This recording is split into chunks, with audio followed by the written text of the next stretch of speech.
Mwaramutseho bavandimwe banyarwanda banyarwandakazi. Ni Sylvestre ugarutse kubaganiriza kuri radiyo yanyu Kabeho Kanyarwanda, one people one revolution.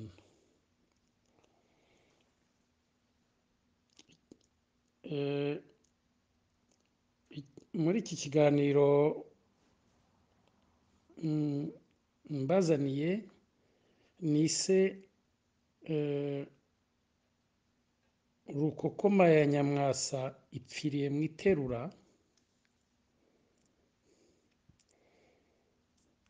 Ndagira ngo ngaruke kuri iriya nama nyine Rukokoma y'amashyaka na za organisation za société civile nyine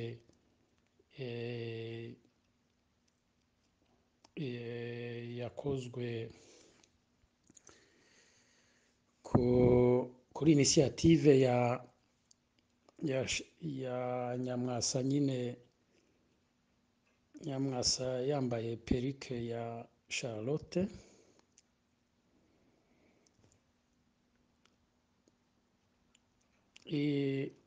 Impamvu ngira ngo mbigarukeho ni uko ntabwo revenoma ari uko byabaye, nabyo kame mu bya revenoma, ariko evenoma ikomeye cyane ni uko biri gushwanyuka. Mbese niyo mpamvu nabyise ngo Rukokoma ya Nyamwasa ipfiriye mu iterura. Yaba nashatse kwandika article mu Gifaransa, nari kuyita La montagne Nyamwasa accouche d'une souris. Ubwo abazi Igifaransa iyo expression barayizi, ni nko kuvuga mbese ngo byakoze pshit, byazambye kandi byakoze pshit, kandi abantu bari batizireho byinshi. Mbese nk'abantu bakiri bato dukoresha langage y'abakiri bato bumva neza, mbese no kuvuga ngo c'est parti en couille quoi. Ariko urwenya reka turekera aho ngaho kuko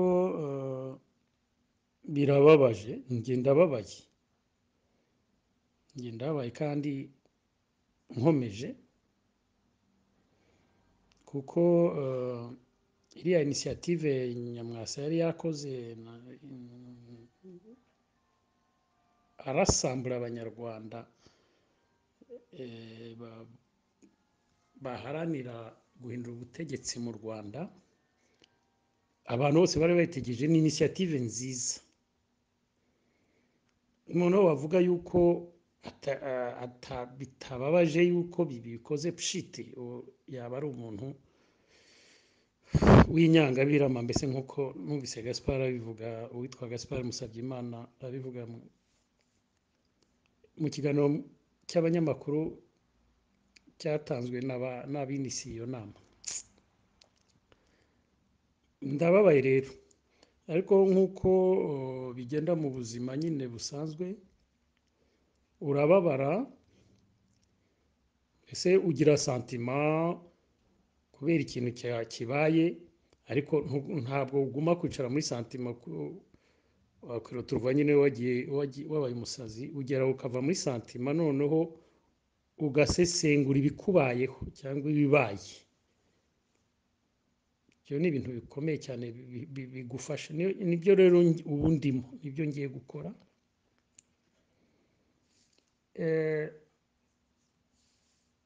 Ndabikora kugira ngo bibere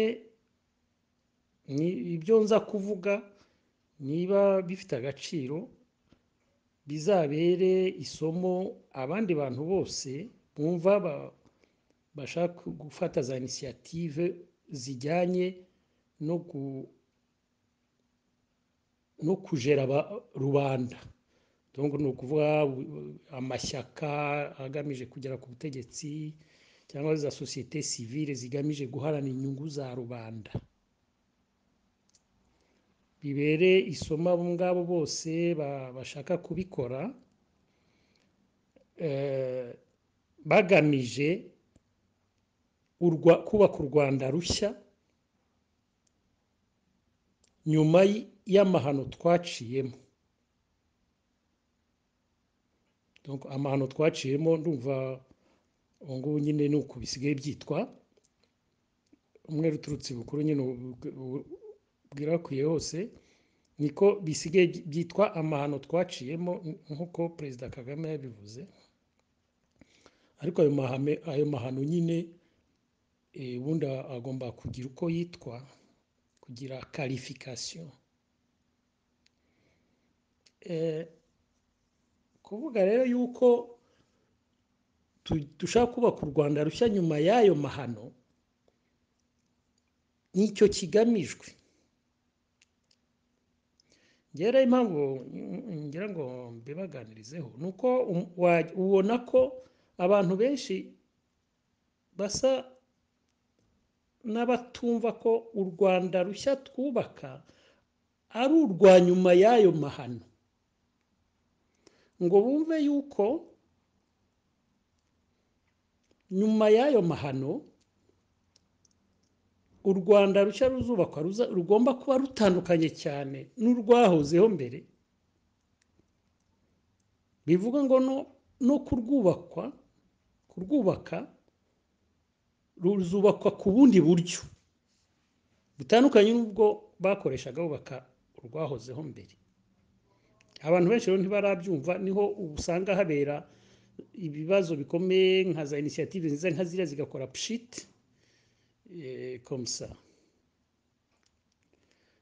Kugira ngo rero tubashe kubyumvikanaho, ngiye kubapropoza akayunguru, donc une grille d'intelligibilité comparative, donc ishingiye ku bintu byo kwigereranya, kuko si ubwa mbere mu Rwanda, si ubwa mbere habaho amahano mu gihugu ahantu noneho bikadetermina ibizakurikiraho. Ayo mahano akazadetermina ibizakurikiraho. Ahabaye amahano ameze nk'ariya, ngira ngo nyine tugereranye kugira ngo mubashe kubyumva, ni hano mu Buraya muri West muri rusange, uburengerazuba bw'isi. Habaye intambara ya 40, intambara y'isi yose yamaze imyaka 5 kuva muri 40 kugera muri 45. Iyo ntambara ikaba yaragizwemo uruhare na ibihugu byose by'Uburaya kugera mu Burusi, muri ikitwaga Union Soviétique icyo gihe, igirwamo ndetse n'uruhare na Leta Zunze Ubumwe za Amerika, Canada, Australia na Japan. Urumva? Ndetse accessoirement n'ibindi bihugu bimwe na bimwe ariko byohereje ingabo, batirayeri tusa.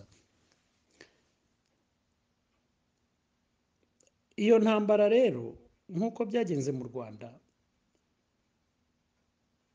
igihe yari irimo kuba, abategetsi b'ibihugu runaka cyane cyane Ubudage bashatse kuboneraho umwanya utagira uko usa yuko harimo kuba intambara, kugira ngo bakemure kimwe mu bibazo bya sosiyete byabaga biri aho, byo bitaga ngo la question juive, ikibazo ngo cy'Abayahudi, kuko mbese hari ibibazo by'Abayahudi ubwo wenda sindi bugarukeho ukuntu Abayahudi babanaga n'izindi peuple etc. Ubwo ntabwo nza kubigarukaho, byo muzabisoma. Ariko bavuga ko ari ngo une question juive. Noneho aho kugira ngo bakore za politike zo gukemura ibibazo bihuza za communauté, kuko ubwo hari ubwo certainement ko hari na question y'abaprotestant, na question y'abandi, hari question y'abaimmigré, y'abantu bari tout ça. La question juive rero ubwo bafashe icyemezo cyo kwikemura bamaraho Abayahudi. ati duprofite intambara dukemura ikibazo tubice bose havuye muri byo bise le génocide juif intambara irangiye kubera iyo génocide juif yibasiye abantu batarwanaga abaturage b'abayahudi ahantu hose muri ibyo bihugu iyo ntambara yaciyemo cyane cyane aho abadage bafashe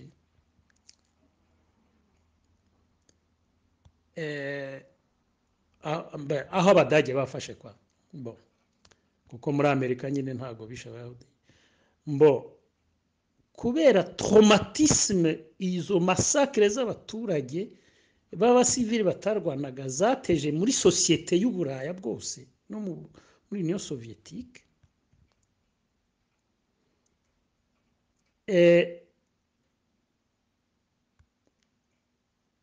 kuva icyo gihe ibyo ni ibintu nabonye maze imyaka 26 mba mu Buraya nkurikira societe y'Uburaya nahize geopolitique quand même nahize socio-économie ndahakora Uburaya ikintu nabonye nuko kuva icyo gihe nta muntu numwe wiyangaja muri politique cyangwa muri societe civile runaka ngo yere kubazwa niba yemera cyangwa ahakana jenoside yakorewe abayahudi nongeye nsubiremo iyo kuva icyo gihe hano mu Buraya etc même no muri Amerika iyo ushaka gufata responsabilité zo guseriva rubanda zo gukora rubanda ntihabura uburyo babanza kukubaza niba wemera cyangwa wakana jenoside yakorewe abayahudi mbese mu gifaransa tu n'échappes pas à sa position ugomba rero kwipositiona ukavuga ko uyemera cyangwa utayemera urumva icyo gihe igihe umaze gukora ibyo niho utangira kugira stature y'umuntu noneho abantu bavuga ati dushobora noneho kureba ibindi bye kuko ntabwo bivuga ko iyo yemeye ko yabayeho bituma uza umunyapolitike ugategeka ukagira gute kuko hari ibindi bisaba hari ibindi ugomba kugira ntibivuga ko iyo utayemeye udashobora kugira za responsabilité runaka etc ariko ugomba kwipositiona kuri icyo kintu abantu bakamenya uko uhagaze kuri icyo kandi ukabikora clairement ntabwo ngo umvango ndakeka yuko ngo wabaza ngo inkiko ngo no niko ino hameze muzabiverifiye babyumva kandi ibi ngibi ntabwo biba kubera ko abayahudi nécessairement ari communauté ikomeye yempoje rapport de force nyuma y'intambara nabyo nibyo ariko ce n'est pas ça biba kubera bavuga bati il y aura un avant et un après le génocide des juifs never again kuko ntabwo babikora kubera ko bakunda nécessairement ni ukuvuga ati ubwo biriya bintu byashobotse bakayica abayahudi bishobora no gushoboka bakica wenda na communauté gendimo vous comprenez voilà ikindi gihe ibi ni important pour revenir rero mu Rwanda justement impamvu mvuga ko abantu batari basobanukiwe mu Rwanda rero hagati y'itariki ya mbere ukwa 10/90 n'itariki ya mbere wenda ukwa 10/2000 ni ukuvuga imyaka 10 mu Rwanda habaye intambara mbese mu karere wacu habaye intambara yabereye mu Rwanda no muri Kongo muri iyo myaka 10 intambara yari igamije ubundi kurwanira ubutegetsi ariko naho nkuko byagenze i Buraya abayobozi ari abayoboraga mbese abayobozi bafata icyemezo cyo guprofita iyo ntambara ngo bakemure ikibazo runaka babaga bavuga ko sosiyete ifite.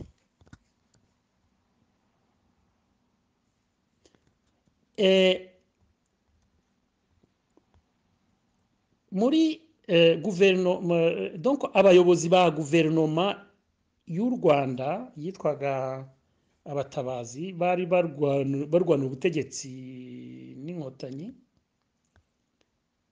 bafashe icyemezo cyo gukemura ikibazo cy'abatutsi baprofisiyo ntambara, bakaba netwaya. Uko byagenze. Noneho muri zone inkotanyi zakontorolaga, byaba mbere y'uko indege ihanuka, byaba na nyuma zarafashe ubutegetsi, byaba muri Kongo, nabo kuko nabo babaga ari abayobozi. Tuvuye nka mbere y'uko indege ihanuka muri Byumba na za Ruhengeri, aho bafata nibo bari abayobozi babo, nibo bari bashinzwe kwadiministra abaturage. Naho rero bafashe icyemezo cyo kuhakemura ngo ikibazo cy'abahutu, kuko bakonsidera ko abahutu ari benshi cyane, ndetse bakora porogaramu bahise punguza, nuvuga kugabanya, kubivuga ngo niba bahise punguza nuko bakonsidera ko abahutu ari benshi cyane, ko ari ikibazo muri sosiyete.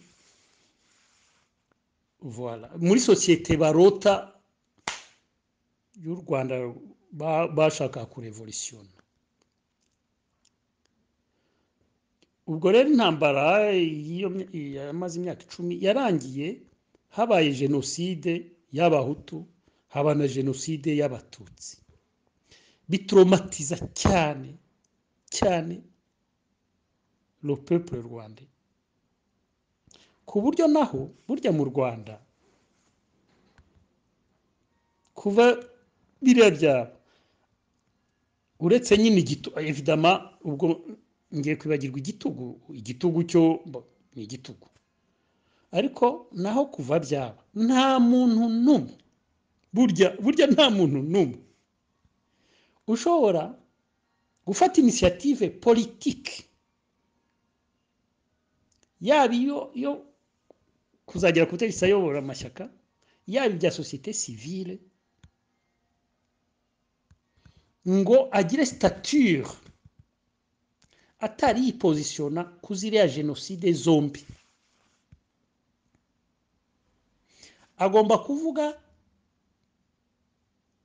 kubera ko biriya byarabaye burya abanyarwanda bose baba abahutu baba abatutsi n'abari bataravuka, kuko ubu barabizi kame munini, doko barabizi n'abari bataravuka n'abagize abanyarwanda bose bazi ko habayeho massacre génocidaire z'abatutsi, hakaba harabaye massacre génocidaire z'abahutu.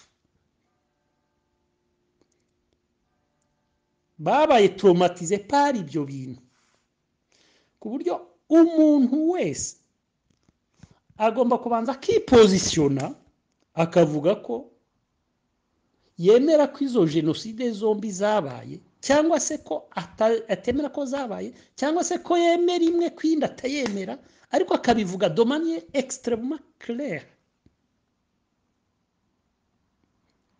Icyo gihe ntibivuga ko Neseroma azatorwa ngo abe perezida cyangwa agire gute, ariko ubwo niyo base, afite statut yo kuba noneho abantu bavuga bati,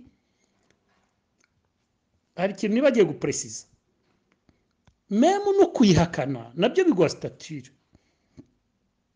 stature muri imaginaire collectif y'abanyarwanda, bigwa stature de fasciste, kuko mu banyarwanda hari abafasciste bari bashyigikiye ko hicwa, n'ubagishyigikiye ko abatutsi bagomba kwicwa, kuba jenoside, hari abagishyigikiye ko abahutu bagomba kuba jenoside. Abo rero iyo uvuze ko jenoside runaka utayemera, ubona abayoboke baba bahari, ariko ubabona ariko bayi clair nyine, bakakugira confiance, bakavuga ati c'est clair, uriya ni uwacu, ni umufasciste, turabafasho, turamushyigikiye. Burya par exemple nka papa wa Marine Le Pen, Jean-Marie Le Pen, yagize statut politique kuko ubundi yari ahajagata avuruguta, yagize statut politique ya vrai kugira démarre. Ari uko avuze ati yigeze kuvuga une phrase fondatrice, aravuga ati le génocide des juifs a été un point de détail dans l'histoire de la guerre mondiale, de la deuxième guerre mondiale. Urumva birakora scandale, birasakuza, bamukora za procès bagira gute, aho ngaho niho yemereje ko homme politique w'abafasciste, le leader des fascistes. Ariko byasabye ko kandi impamvu yabikoze nuko justement yabanaga avuga des discours alambiqués ute n'iki byose akabona bitari crédible, noneho obligé yo gufata intuza ligne. Mais c'est kubera ko on doit passer par là, c'est comme ça. Ubu rero buriya rero ikibazo abanyapolitike bano ubwo nicyo na Nyamwasa nyine yagize muri initiative, ntabwo bari bumva iyo done, ntabwo bari bumva iyo principe fondamental, urabyumva kuko hariya bira bya jenoside byakoze mucyo umuntu afite de plus profond, de plus existentiel, c'est-à-dire la vie.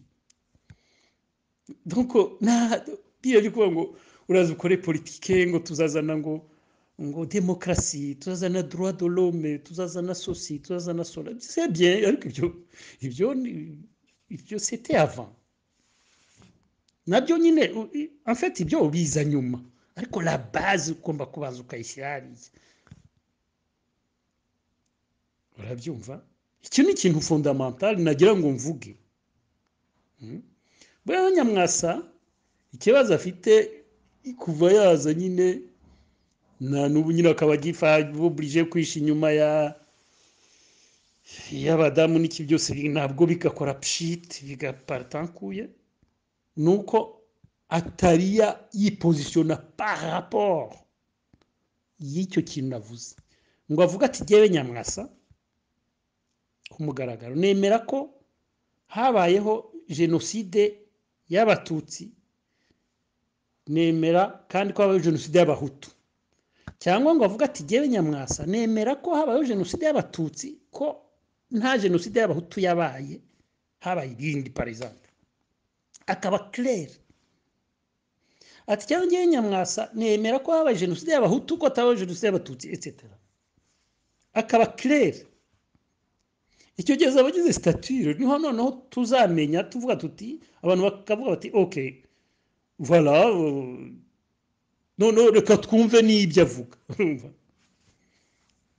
Naho ubundi ça ne marchera pas. N'abandi banyapolitike rero bumvireho nka buriya nka FDI par exemple, ishyaka rya FDI ni ishyaka ubundi sur le plan naturel bita ko ari ishyaka ry'abahutu, ko n'emanation y'amashyaka ya kera nyine ya leta bitaga Mutu yatsinzwe, ariko izi tergiversation barimo sur le génocide des Hutus bamazemo iminsi babagira batya bahengeka banga inkiko zizabigira gute, nuko biriya bintu biraba prejudiciya ku buryo buriya FDI malgré iyo rapport de force naturelle bari bafite, nibakomeza kuriya nyine naryo riza partankuye ko rizakora pshit. Urumva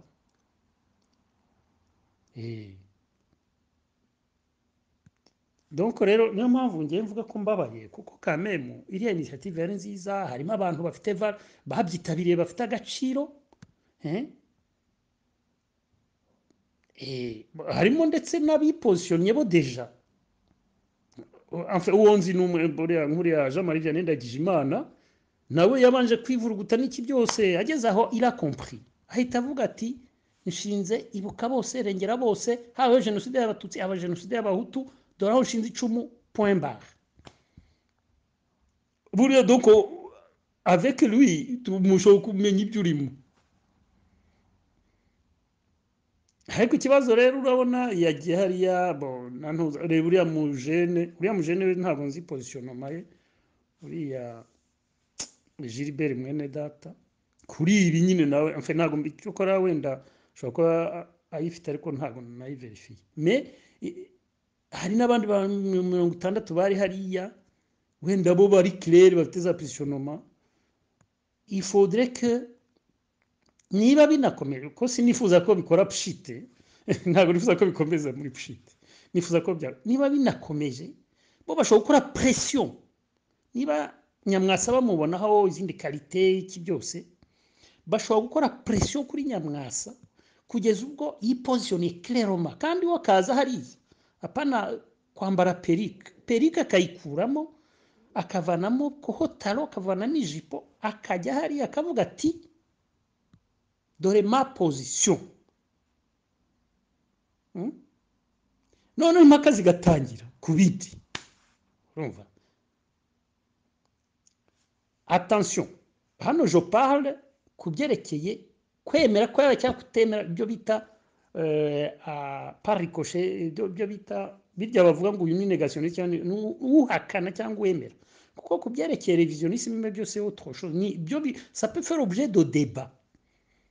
Kumenya ese hapfuye abahutu bangahe, hapfuye abatutsi bangahe, byabaye muhe contexte, za responsabilité nizihe etc. L'histoire, le narrative y'izo génocide uko ari ebyiri yo ngewe ku bwanjye je suis pour ibyo kurevisa kuko c'est très important.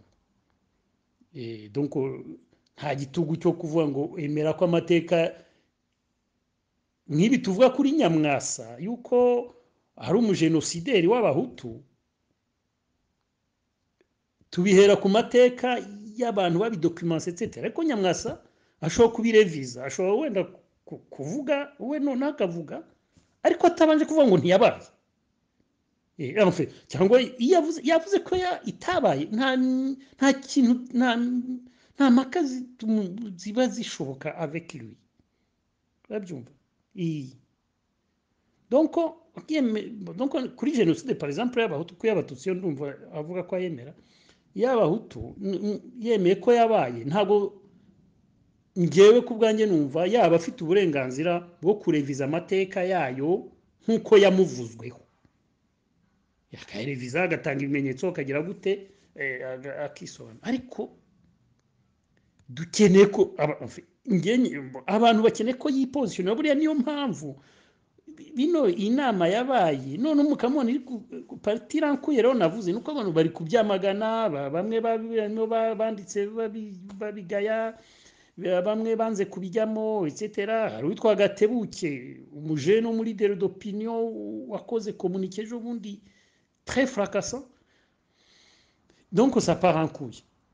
Urumva rero ndagira ngo ndangirize hano ikiganiro nere gutinda. Message niyo ngiyo nongere ndeze, ntabwo umuntu kuva genocide y'abahutu yaba kuva genocide y'abatutsi yaba nta muntu n'umwe mu Rwanda uzongera kugira une stature politique atabanje kwerekana son positionnement kuri genocide y'abahutu no kuri genocide y'abatutsi.